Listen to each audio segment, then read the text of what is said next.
Hello, I'm Helen from Frida Moss. Today I'm going to show you how to do a basic knit stitch.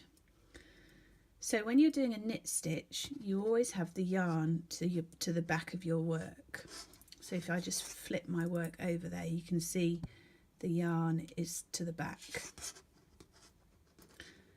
If you hold the yarn in your right hand, if you're knitting right-handed, that helps you keep some tension on the yarn. So if you can see, I'm holding the yarn between my pinky and ring finger just to keep some tension on the yarn as I work, so it's not flapping about all over the place.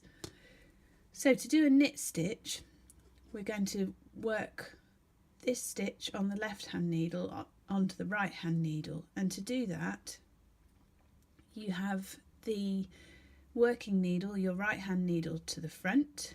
You take it to the left of that stitch on your left hand needle, and you're going through that loop from left to right, and you're also taking your needle from in front of your left hand needle to behind it.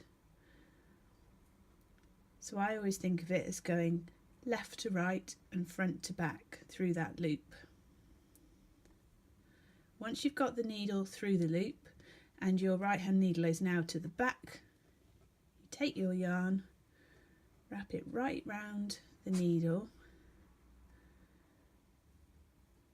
and then push the needle through the loop. So let me show you that again.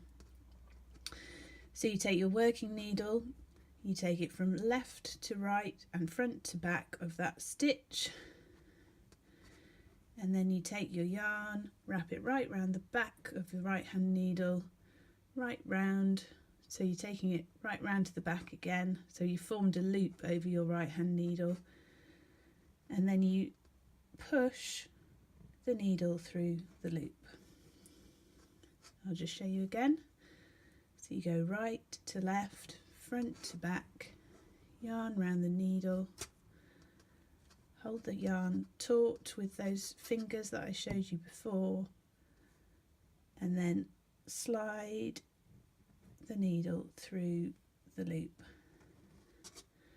And the very last bit of the stitch, if I go left to right, round the needle, push it through, is you're actually releasing that stitch that was on your left hand needle and moving it across to the right. And that's how you do a knit.